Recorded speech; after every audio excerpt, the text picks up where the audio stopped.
একটা গ্রামে মনোহর নামের এক ছেলে একটা জমিদারের বাড়িতে মোষের দেখা সাক্ষা করত।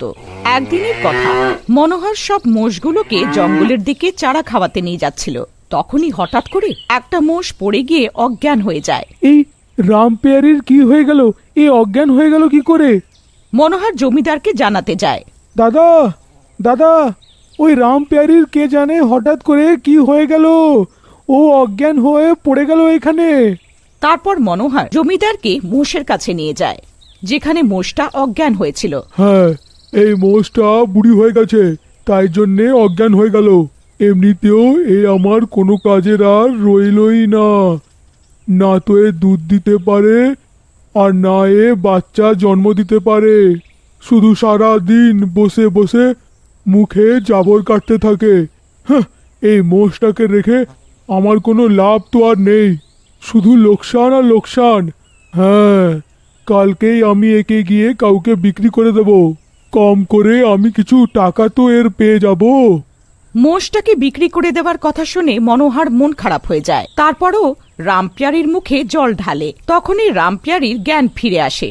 রামপেয়ারি, তুই একটুও চিন্তা করিস না, আমি তোকে মরতে দেব না, আর আমি তোকে কিচ্ছু হতে দেব না। সন্ধে হয় আর মনোহর মন খারাপ নিয়ে নিজের বাড়ি যায়, আর বাড়ি পৌঁছে কাঁদতে শুরু করে। তখনই ওর বোন ওর থেকে কান্নার কারণ জিজ্ঞেস করে। মনোহর, কি হলো? তুমি কাঁদছো কেন? ওই ওই জমিদার আছে না, ও কাল থেকে রামপেয়ারির খাবার দাবার সবই বন্ধ করে দেবে, আর ওকে কোনো কাসাইয়ের কাছে বিক্রি করে দেবে। মনোহর, কাঁদিস না আমার ভাই। ওই মোষটা তো ওই জমিদারের, যা ইচ্ছে করতে পারে তাকে নিয়ে, আমরা কিচ্ছু করতে পারবো না। আমার শুধু রামপেয়ারিকে চাই, আমি ওকে মরতে দিতে চাই না, চাই না আমি। মনোহর কাঁদতে কাঁদতে ঘুমিয়ে পড়ে। আর তারপর যখন সকাল হয়, মনোহরের বোন দেখে যে মনোহরের খুব জ্বর উঠেছে, আর ও জ্বরের ঘোরে কথা বলছিল। রামপেয়ারি, আমি তোমাকে মরতে দেব না। হ্যাঁ হ্যাঁ, কিচ্ছু হতে দেব না। এইটা দেখে মনোহরের দিদি ঘাবড়ে যায়। ওর এই ভাই ছাড়া আর কেউ ছিল না। ও ভাইয়ের এমন অবস্থা দেখতে পারছিল না। আরও জমিদারের কাছে যায়। জমিদার বাবু, আপনি রামপিয়ারি মোষকে বিক্রি করতে চান না? হ্যাঁ, বিক্রি তো করতে চাই, বলো তোমার তাতে কি কাজ? আমি আপনার মোষটাকে কিনতে চাই। ওহো, ওই অসুস্থ বুড়ি মোষ দিয়ে তোমার কি হবে? হ্যাঁ, তুমি ওটা কেন কিনতে চাইছো? ওতে তোমার কি লাভ হবে? হ্যাঁ, ব্যাস কিছু না, আমি ওই মোষটাকে কিনতে চাই। জমিদার মোষটাকে কেনার কথা শুনে মনে মনে খুব খুশি হচ্ছিল। মূর্খ মেয়ে, যে ওই বেকার বুড়ি মোষটাকে কেনার কথা বলছে। ভালোই, এতে আমারই লাভ। আচ্ছা, তুমি টাকা কি করে দেবে? আমি আপনাকে এই মোষের বিনিময় সুদ সমেত প্রতি মাসে টাকা দিতে থাকবো। হ্যাঁ, কিন্তু তুমি সময় মতন টাকা না দিলে তাহলে? ঠিক আছে, আমি রাজি। তারপর মনোহরের বোন মোষ নিয়ে বাড়ি চলে যায়। মনোহর, দেখ আমি তোর জন্য কি এনেছি। রামপিয়ারিকে নিজের সামনে দেখে মনোহরের আর খুশি থামে না। রামপেয়ারি, রামপেয়ারি, তুমি তুমি এখানে কি করে? এখন থেকে রামপিয়ারি আমাদের সাথে আমাদের বাড়িতে থাকবে।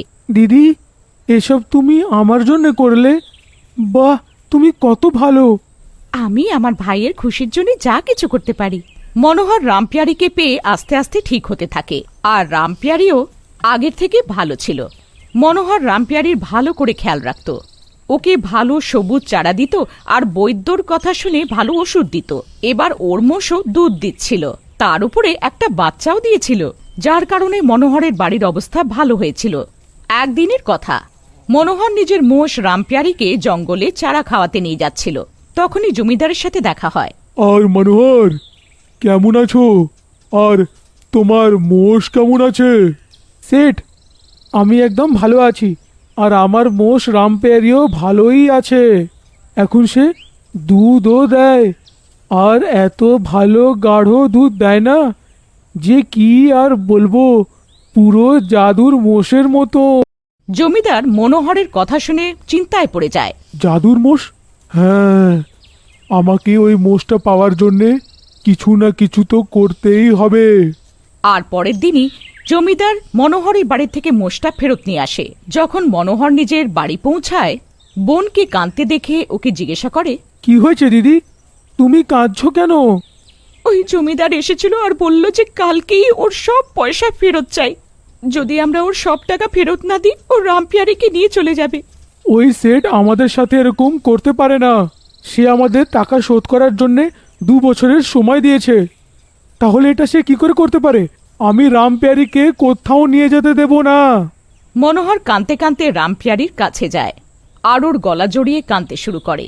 কাল যদি আমি সেটকে টাকা না দিই, তাহলে সেট এসে তোকে নিয়ে যাবে।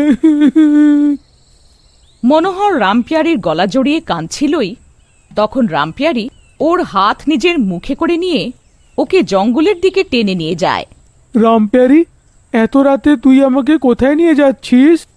তখনই রামপিয়ারি মনোহরকে একটা গাছের কাছে নিয়ে যায় আর ওটাকে খুব জোরে জোরে নাড়াতে শুরু করে।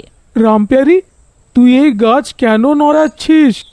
তখনই হঠাৎ করে গাছ থেকে সোনার মোহর পড়তে শুরু করে। সোনার মোষ?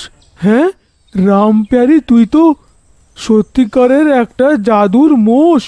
এখন তোকে আমার কাছ থেকে কেউ নিয়ে যেতে পারবে না। আর তারপরের দিনই মনোহর জমিদারের সব টাকা চুকিয়ে দেয় আর তার থেকেই নিজের মোষ ফেরত নিয়ে আসে। একদিনের কথা, সব গ্রামবাসীরা নিজেদের মধ্যে কথা বলছিল। দাদা, মনোহরের তো মজাই মজা। শুনেছি ওর কাছে একটা জাদুর মোষ আছে। জমিদার গাছের পেছন থেকে ওদের কথা শুনছিল। হ্যাঁ ভাই, ঠিকই শুনেছিস তুই। যবে মোষ কিনেছে তবে থেকে দিন ভালো হয়ে গেছে। হ্যাঁ ভাই, তুই ঠিকই শুনেছিস। তাই জন্যই তো ও এত বড় লোক হয়ে গেল। হ্যাঁ, সেট তো অনেক ঢ্যামনা বেরোলো যে ও নিজের মোষটা বিক্রি করে দিল। ও মোষ বিক্রি করে অনেক লোকসান হয়ে গেল ওর। বেচারা সেট। জমিদার ওদের সবার কথা শুনছিল। জাদুর মোষ? হ্যাঁ, আমাকে ওর থেকে মোষ নেওয়ার জন্যে কিছু না কিছু তো করতেই হবে। তারপর যেই রাত হয়, জমিদার চুপটি করে মনোহরের উঠোনে চলে যায় আর মনোহরের মোষটাকে খুলে নিয়ে যেতে থাকে। তুমি একটা জাদুর মোষ, আমাকেও মনোহরের মতন ভাগ্যটা পাল্টে বড়লোক বানিয়ে দাও। আমাকেও শিগগিরই কোটিপতি বানিয়ে দাও। যদি তুমি আমাকে কোটিপতি না বানাও, আমি কালকেই গিয়ে তোমাকে বিক্রি করে দেব। হ্যাঁ। মোষ জমিদারের হাতটা মুখে করে নিয়ে ওকে জঙ্গলের দিকে নিয়ে যায়। আরে আরে আরে, এই তুই আমাকে জঙ্গলে কোথায় নিয়ে যাচ্ছিস? তখনই মোষ একটা গাছের কাছে নিয়ে গিয়ে নিজের মাথা দিয়ে জোরে জোরে গাছটাকে নাড়াতে থাকে। ওহো, মনে হয় এ পাগল হয়ে গেছে। এই এই এই এই, তুই গাছ নড়াচ্ছিস কেন? তখনই গাছ থেকে খুবই সুন্দর আর দামি হিরে আর জড়োয়ার চুড়ি পড়ে। বাহ বাহ, চুড়ি! সত্যিকারে তুমি জাদুর মোষ। এখন আমি শিগগিরই বড়লোক হয়ে যাব আর পৃথিবীর সবথেকে ধনী লোক বলবে আমায়। তখনই ওখান থেকে গ্রামের প্রধানের লোকেরা যাচ্ছিল আর ওরা জমিদারের হাতের চুড়িগুলো দেখে থেমে যায়। এই চুড়ি এর কাছে? আচ্ছা, এর মানে এর কাছে চুড়িটা আছে। এই জমিদার মশাইয়ের বউয়ের চুড়িটা চুরি করেছে। হ্যাঁ। আরে না না, তুমি কি কথা বলছো? এই চুড়ি আমায় এই জাদুর মোষটা দিয়েছে। বলো বলো এদের, তুমি জাদুই মোষ না? হ্যাঁ বলো এদের। মনে হয় এই লোকটা দামি চুড়ি দেখে পাগল হয়ে গেছে। যখন হাজদের রুটি খাবে তখন এর মাথাটা নিজের থেকে ঠিক হয়ে যাবে।